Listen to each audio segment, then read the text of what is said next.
মতে ল'ৰা ছোৱালী জন্ম দিয়ে নহয় মা কচম পগলা হৈ যাবি। আমাৰ হিন্দু ধৰ্মৰ মানুহে কি কৰে দুটা, খুব বেছি দুটা, কিছুমানে বলি বিধান দিয়ে।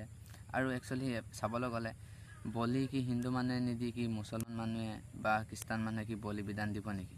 এইটো আগৰ পৰা আছে, কিন্তু কিছুমান আজিকালি অহা কিছুমান সেই গাইজ সকলোৱে জানে যে আমাৰ ইণ্ডিয়াত মানে হিন্দু ধৰ্মৰ পপুলেশ্যনটো বেছি। 2024 চনত মানে হিন্দু ধৰ্মৰ পপুলেশ্যনটো হৈছে 116 কৰোৰ 42 লাখতকৈও ওপৰত মানে আমাৰ হিন্দু ধৰ্মৰ পপুলেশ্যন আছে। হিন্দু ধৰ্ম এৰি বেলেগ ধৰ্মত কিয় কাৰণে মানুহবোৰ গৈছে, আৰু ভৱিষ্যতে আহিবলগীয়া সময়ত আমাৰ হিন্দু ধৰ্মৰ মানুহৰ মাজতে কাজিয়া হ'ব নেকি? আৰু এদিন গৈ গৈ আমাৰ হিন্দু ধৰ্মৰ মানুহ নাইকিয়া হ'ব নেকি? নমস্কাৰ গাইজ, মোৰ নাম ৰাকেশ আৰু আপোনালোকে চাই আছে ৰাকেশ বুঢ়ী ইউটিউব চেনেল। ভিডিঅ'টো ষ্টাৰ্ট কৰোঁ।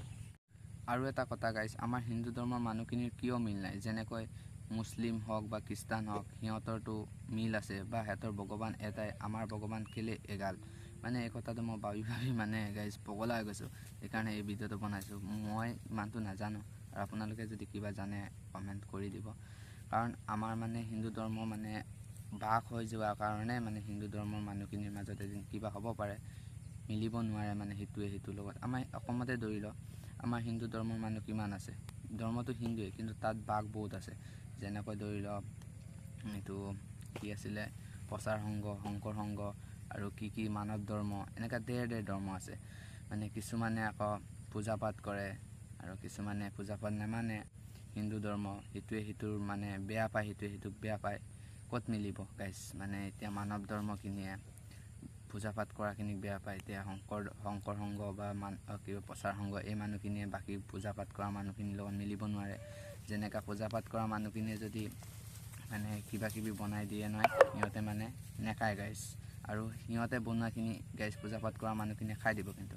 আৰু মানে কয় কিছুমান মানুহে কয় হিন্দু ধৰ্মত পূজা পাঠ নাই, কিন্তু হিন্দু ধৰ্মৰ দেৱীবিলাক দেখোন মানে বলিদান মানে এনেকুৱা বলিয়ে বিচাৰে। সেইটো কথা মই ভাবি মানে পগলা গৈছোঁ গাইজ। মানে একচুৱেলি হিন্দু ধৰ্ম কি মানে মই ইমান নাজানো, মানে ভাবিবলগীয়া কথা।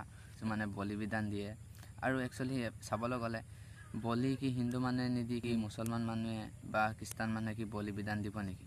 এইটো আগৰ পৰা আছে, কিন্তু কিছুমান আজিকালি অহা কিছুমান মানুহে আকৌ বলি চলি যিবিলাকে নিদিয়ে সেইবিলাকে কয় বলি চলি দিব নাপায়, এনেকৈ তেনেকৈ মানে উল্টা পুল্টা আমাৰ হিন্দু ধৰ্মটো।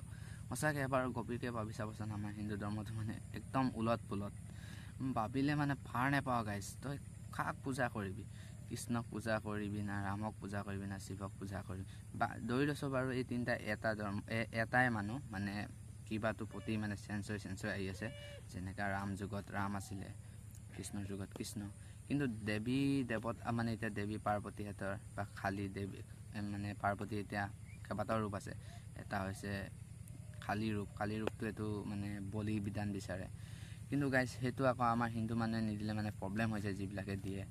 মানৱ ধৰ্ম আৰু এইটো যে প্ৰচাৰ সংঘ, এনেকৈ কেইবাটাও সংঘ আছে ন, এইবিলাকে আকৌ আমি বনাই দিয়া শাক ভাতবোৰ নাখায়, কিন্তু হোটেলত বনাই দিয়া মানে বস্তুবোৰ খায়। লাগিলে সেইটো মুছলিমেই হোটেল নহওক, খাব মানে, কিন্তু আমি বনাই দিলে খাব নাই। মানে কি হিন্দু ধৰ্মটোৰ মাজতে মানে ইমান মানে ভেদভাৱ, এনেকুৱা হ'লে ক'ত মিলি থাকিব? আমাৰ হিন্দু ধৰ্মৰ মানুহ সেইকাৰণে কমি গৈছে এতিয়া বহুত দেখিছোঁ আমাৰ হিন্দু ধৰ্মৰ মানুহ খ্ৰীষ্টানত গৈছে, প্ৰায় গুচি গৈছে। কিন্তু কিয় গুচি গৈছে? এইবিলাক কাৰণতে গুচি গৈছে। কি কবি গাইজ, এইটো মানে পৰিস্থিতিয়ে কৰি দিছে আমাৰ মানুহবোৰৰ মাজত মিল নাই। যেনেকৈ মুছলমানৰ মাজত মিল আছে, সিহঁতৰ মছজিদ এটাই আছে, আল্লাহ এটা আছে, সেইটোকে মানে। ঠিক তেনেকৈ খ্ৰীষ্টানৰ এটা ভগৱান আছে যীশু, এটাকে মানে, আৰু গোটেইখিনি একেলগে থাকে বা এটাই মছজিদ বা এটাই গীৰ্জাঘৰ। আমাৰ এটা আছে মন্দিৰ, এটা আছে নামঘৰ, মানে অজস্ৰ মানে গাইজ। কোনে ক'ত যাব, কোনে কি মানিব মানে পাত্তাই নাই। ক'ত মিলিব ন গাইজ? এনেকুৱা হ'লে মই মানে ভিডিঅ'টো বনাইছোঁ, আৰু কিমানটো হয় কিমানটো নহয় মোৰ মনৰ কথা কৈছোঁ গাইজ। মই এনেই মানে কিবা কৰবাৰ পৰা ভিডিঅ'টো কিবা কৰিও কোৱা নাই, মোৰ মনৰ কথাটো কৈছোঁ, শ্বেয়াৰ কৰিছোঁ মানে। আৰু এটা কথা গাইজ, আহিবলগীয়া সময়ত আমাৰ হিন্দু ধৰ্মৰ মাজতে কাজিয়া হ'ব। মানে হিন্দুৱে হয়, গোটেইখিনি হিন্দুৱে হয়, কিন্তু মানে চবৰে ভাগ এটা নাথাকে জানো? এতিয়া ধৰি লওক মোক আগত ফাটিয়ে গৈছিলোঁ না, যেনেকৈ বলি বিধান দিয়াখিনিয়ে সেইখিনিক বেয়া পায় বা বলি বিধান নিদিয়াখিনিয়ে সেইখিনিক বেয়া পায়। ঠিক তেনেদৰে গাইজ এদিন মানে মিল নাইকিয়া হ'ব। এতিয়া ইউটিউবে কিবা কিবি এতিয়া এনেকুৱা মানে ছ'চিয়েল মিডিয়াতটো পায়ে চাগে। কিছুমানে কয় মাংস খাব নাপায়, কিছুমানে আকৌ মাংস খায়, বলি দিয়া বস্তুটো খাব লাগে। মানে উলট ফুলত গাইজ কি ক'ম মই নিজে ভাবি পোৱা নাই। এনেই মনত যি আহিছে মই তাকে বকি গৈছোঁ। আৰু গাইজ কিবা যদি আপোনালোকে জানে কমেণ্ট কৰি দিব। ময়ো মানে আপোনালোকৰ কিবাটো শুনিব বিচাৰোঁ, জানিব বিচাৰোঁ মানে মনৰ কথাটো। মোৰ মনৰ কথাটো থ'ব নোৱাৰিলোঁ মানে, সেইকাৰণে গাইজ শ্বেয়াৰ কৰি দিছোঁ। আৰু বেয়া চেয়া নাপাব, ময়ো ইমান ভিডিঅ' চিডিঅ' বনাব নাজানো, লাহে লাহে শিকি আছোঁ বাৰু গাইজ। আৰু এইখন লগতে বহি এখন লৈ থৈছোঁ, অলপ চলপ দেখিছোঁ। আৰু মই মানে পথাৰত বহি আছোঁ এতিয়া। গড়ত বনাব বেয়া, মানে বাঁহৰ গড় না গাইজ, বনাব বেয়া। আৰু মানে কেমেৰাটো ইমান, মোবাইলটো ইমান ভাল নাই যে, মানে লাইটিং চাইটিং নাই, এইবিলাক বেৰ চেৰ থাকে, পোহৰ চোৰ ইমান নাহে, সেইকাৰণে অলপ পাৰ্চনেল লাইফত গুচি গ'লোঁ আৰু বেয়া নাপাব। লাহে লাহে এদিন গৈ মানে আমাৰ ইণ্ডিয়াত মানে হিন্দু ধৰ্মৰ পপুলেশ্যনটো কমি যাব। এতিয়া যিটো মতে মানে মুছলিম ধৰ্মৰ মানুহবিলাক আগবাঢ়ি গৈছে, আগবাঢ়ি মানে যি মতে ল'ৰা ছোৱালী জন্ম দিয়ে নহয়, মা কচম পগলা হৈ যাবি। আমাৰ হিন্দু ধৰ্মৰ মানুহে কি কৰে, খুব বেছি দুটাকে পঢ়াব নোৱাৰে, ভালকৈ খোৱাব নোৱাৰে। আৰু সিহঁতৰ একদম 10টা 15টা 4-5জনী মাইকী আনিব, 10-15টা ল'ৰা ছোৱালী মানে জন্ম দিব।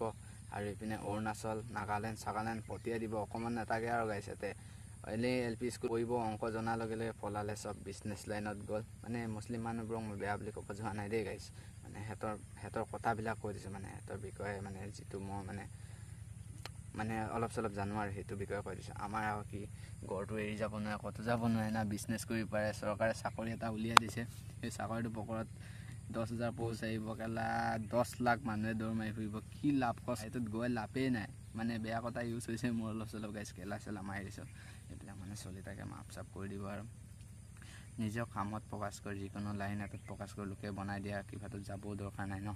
এতিয়া চৰকাৰ জানিছোঁ, চৰকাৰী চাকৰি এটা পালে চব মানে লাইফটো ছেটেল হৈ যায়, কিন্তু ইমানো কিবা নহয় যে তই মানে গড়টো চলিব পাৰে আৰু, কিন্তু তোৰ ল'ৰা ছোৱালী আকৌ প্ৰথমৰ পৰাই ষ্টাৰ্ট কৰিব লাগিব। মানে সিও চাকৰিয়ে কৰিব লাগিব, আৰু চাকৰি কৰা মানে চাকৰি লাইনতে পঠিয়াব বিচাৰিব। আৰু ঘৰলৈ আহি তই এইটো খেতিয়ে কৰিব লাগিব। ইমান যে চৰকাৰে পইচা নিদিয়ে যে তই বিন্দাছ একবাৰ চাকৰি কৰাৰ লগে লগে লাইফটো এনজয় কৰি খাই থাকিম, সেইটো নহয়। ঘৰত আহি লাষ্ট টাইমত খেতিয়ে কৰিব লাগিব, কামেই কৰিব লাগিব। গাইছ টপিকটোৰ পৰা অলপ বেলেগত গুচি গ'লোঁ বে কেলা, চৰি গাইছ, মাফ কৰি দিব। আজিলৈ ইমানে, আৰু লগ পাম পাছত নতুন এটা ভিডিঅ'ত। কমেণ্ট কৰিব গাইছ কি টপিকৰ ওপৰত ভিডিঅ' বনাব লাগে, মই বনাব চেষ্টা কৰিম।